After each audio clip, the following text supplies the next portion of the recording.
Live. I'm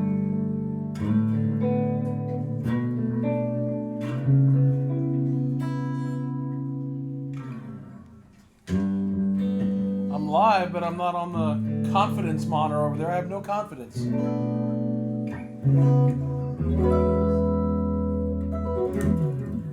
see if I can fix that. We are live.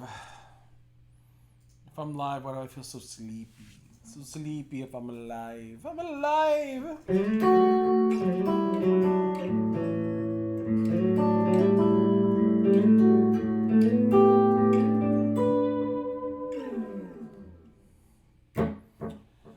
So, lived. I think you might be out of luck on the confidence monitor. Uh-oh. Well, it has the YouTube logo at least over there that people can't see what we're talking about. Yeah. And so we are live. It is Monday, I believe, right? It's Monday. It is Monday, Hello, Cleveland. September 30th. Is tomorrow October? Yes. Yes. October 1st tomorrow. Right, I'm going to shift back just a little bit. The spouse / patient has checked Yes. in. There's Brian. Bubbler Mom. Mrs. Beard is back. Yes. Hey, Brian, how's it going? Good to see you. Be in and out. I did get a new pedal today, the Keeley Red Dirt Mini. Oh, nice. See, I don't think between the two of us we have any Keeleys, No. and we don't have any JHS, and we need to rectify both of those. I had a Keeley pedal once, and the only pedal I ever bought new and then sent back. Uh-oh. Yeah. Don't say that, because we'll never get our endorsement that way. Well, I won't tell you what it was, but it was a really cool pedal. It did like really cool stuff, but the one thing that I wanted, it had like 3 kind of things it could do. Okay. And the one that I really wanted it for was the one that didn't do well. Okay. And then the other 2 that were like bonus features Weren't enough to be the main attraction for you. Right. And so it wasn't anything against Keeley, just it was a great pedal, just wasn't meant for me. The ultimate tube screamer. Well, I'm down with that because I've got several tube screamish kind of things. Red Dirt Mini. Oh boy. Like I need one more thing to go chase down. That's a bad influence. Is this good, Evan? I don't know. This is how low as it goes. Yeah, trying to be high tech. Pat likes the table. We're trying to figure out how to be able to both read comments. Because last time we had a guest, we had our good friend Chris Delaporta with us, and I was left to read the monitor, but I got to gabbing and I kept getting dogged out because I had one job, and that was to read the monitor. So, One job couldn't do it. no, that's one job too many. Can you guess what we did tonight?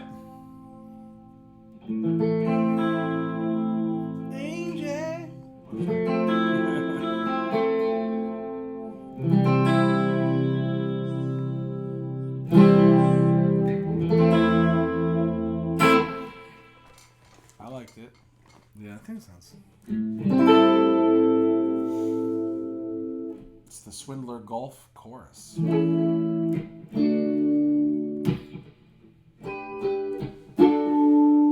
I almost messed up because I can't play 4 chords in a row and play them right ever. Pedals are 3 knobs, songs are 3 chords. He's a bluesman. Even 3 chords, I'll hit the wrong chord.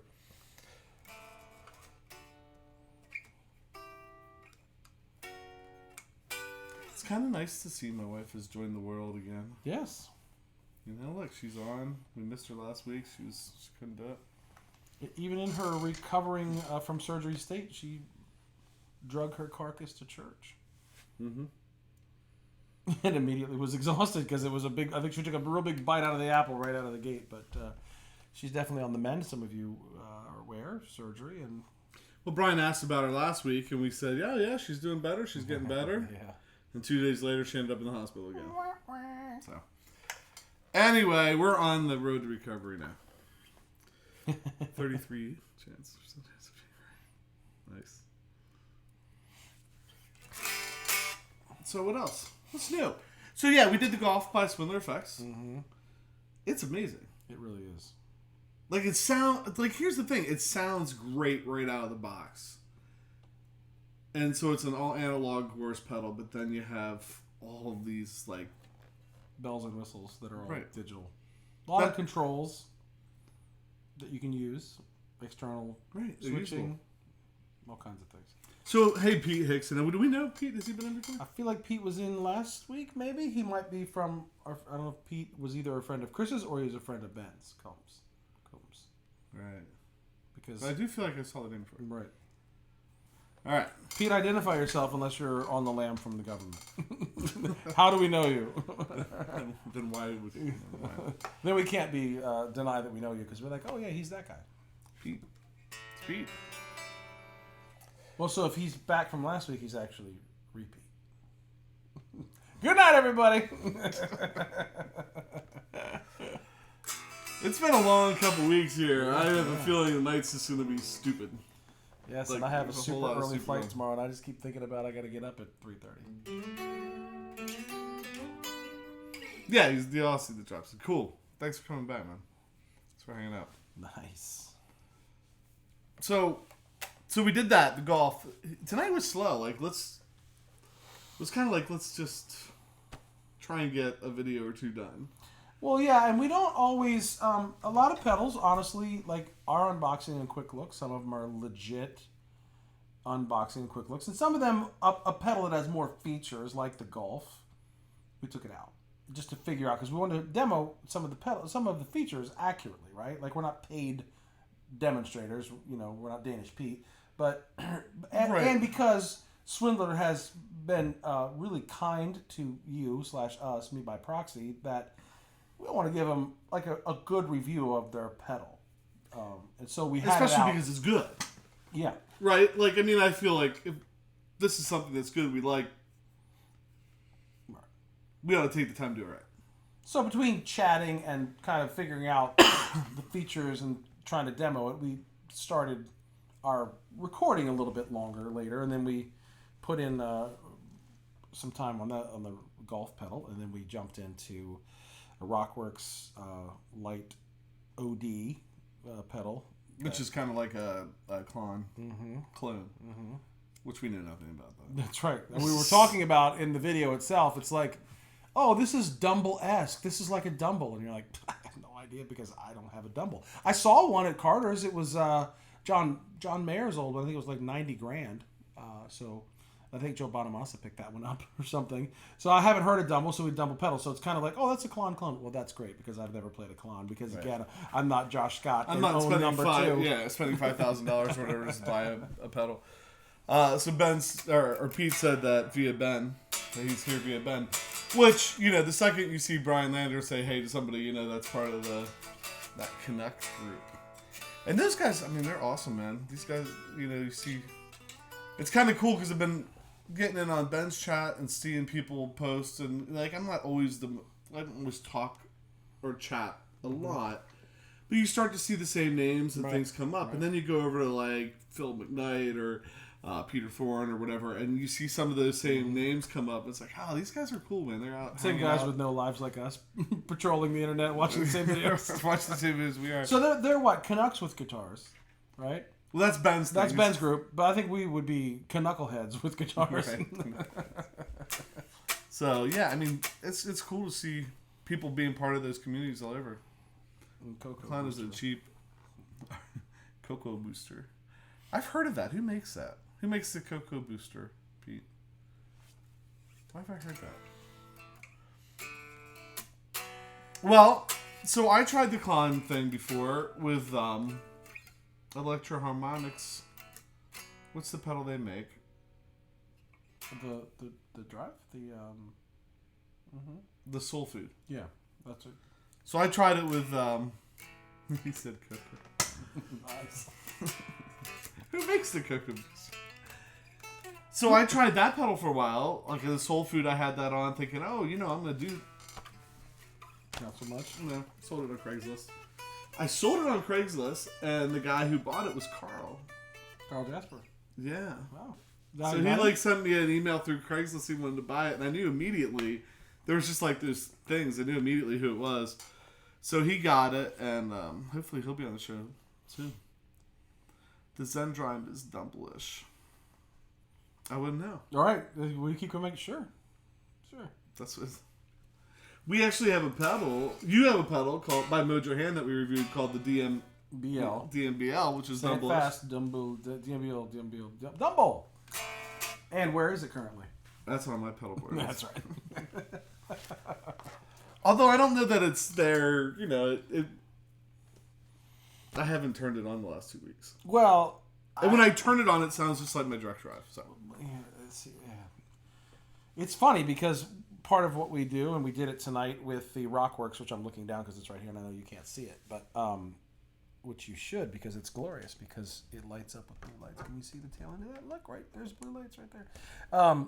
We decided to just go straight on how would you use it, and you dialed it up and paired it up a little bit with your direct drive and kind of ran it a certain way and talked about how you might use it, and then I took it and took the gain and turned it to the right and turned the volume back and turned the bass up and said how I would use it. But it's it covers some sonic territory that's not currently on my pedal board that really does need to be on my pedal board. Because again, I've talked about this on the video. I watched a Brian Wampler video this week and I thought I was going to have to go to counseling. Right.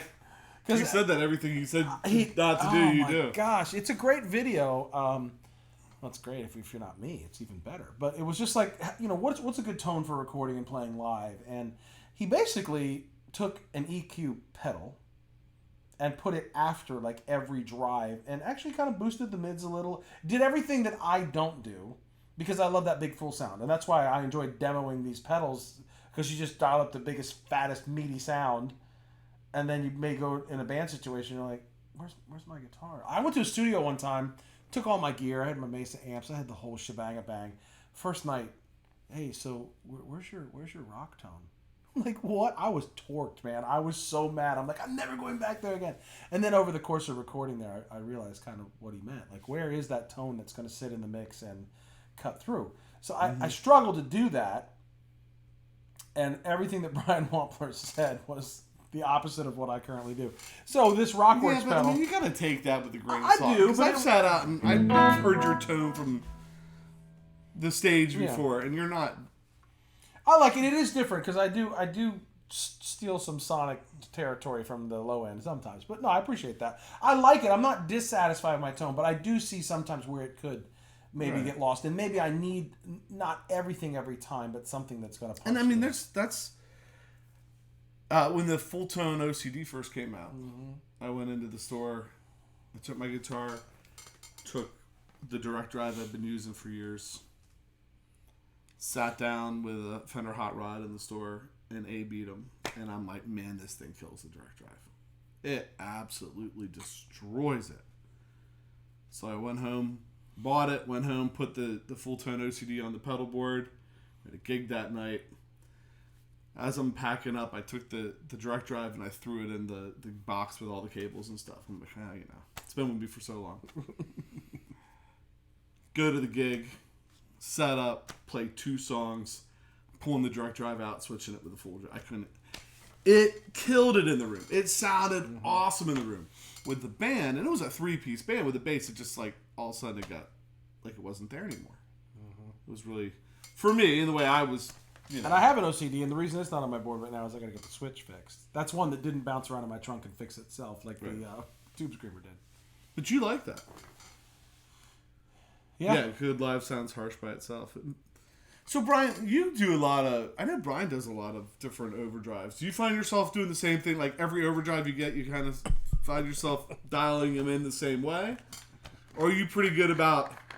having multiple, like, do you use multiple overdrives on your board at one time, but have them set kind of differently for different sounds? And do you stack them? We talked a little bit about stacking.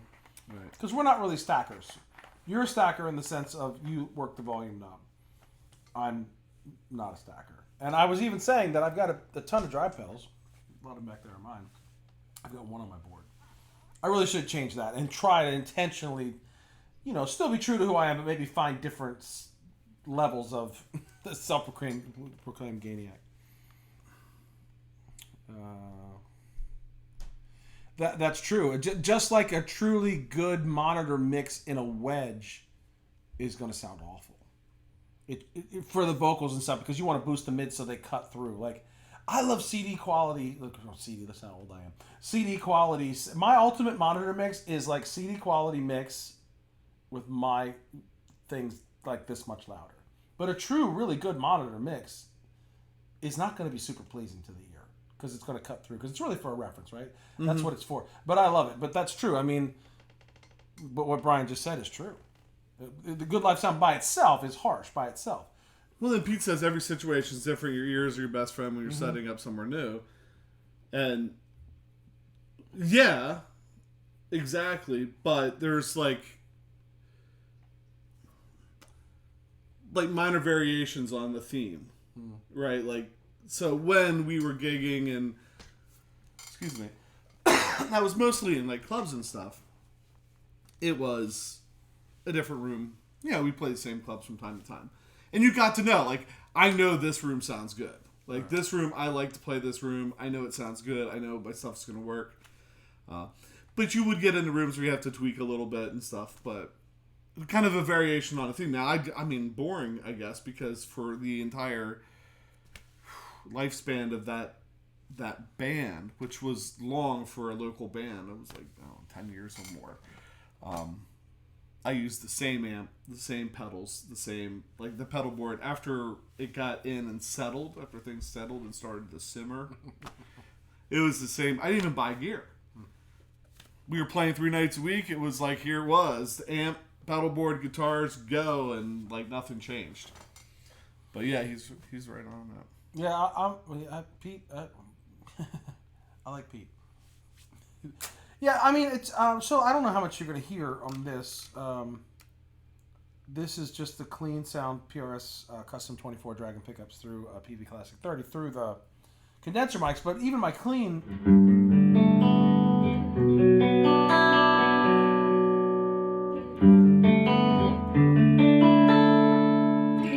That is pickup 4, kind of Stratish. So it's got some high end that brings it out, but if you were in the room, you could really feel that low end, and I really like that. So when we were using the Rockworks tonight, the Light OD, it's...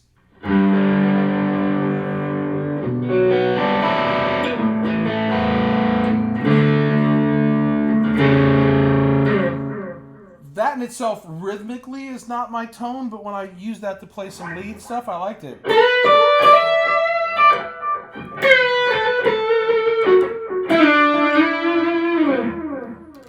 So it might, and I'm not a big boost guy either, but this could potentially wind up on my board as something that maybe I put on for a lead. And I like a lot of mid-tempo slow songs. We play a lot of worship music, right? So so I love that kind of tone.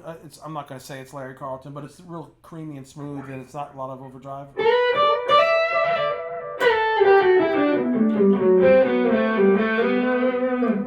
Yeah, I mean, I do.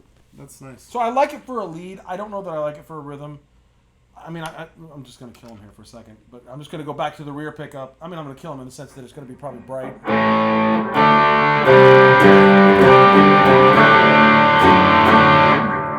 Maybe not my preferred sound, but I can hear that cutting through on the stage.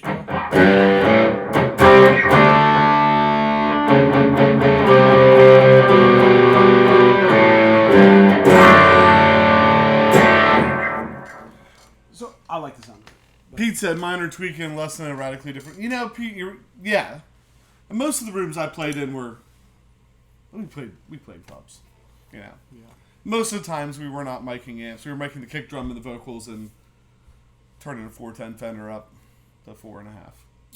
Yeah, and for me, I played a lot of outdoor gigs, and I'm not talking arena rock. I'm talking like county fairs, not even big county fairs, but a lot of like kind of band shellish things where you had to push a lot of sound sometimes because you're outside. Sometimes you had the benefit of a bit of an enclosure. So that's a whole different animal, trying to push that much sound and air outside. When we play outside, that's when I would use 2 amps. Yeah, you just feel like you got to move a lot of air. Not for volume. I would run them at the same volume I would run them inside, but I would just use 2. I had a 212 hot rod that I'd put next to the 410 Fender, and that one time the 412 Plexi next to the 412. That was so awesome. But anyway, that's a whole nother. Yeah. So, Pete, what kind of gear do you use? amp wise, and what's your like number one guitar? Just curious. We're not asking Brian because we know. Well, we know Brian's a Strat. Hey, Pete, I'll tell you what, man. That's funny you say that comment to play from the back of a truck. I've played on... Hey, Dan of New Jersey, not Dan O-N-J. Dan of New Jersey's in the virtual house here. But, Pete, I've played like on the back of a flatbed, like a semi. And one time played on a stage. We got rained out. We were supposed to play an acoustic night at this like Fulton County Fair.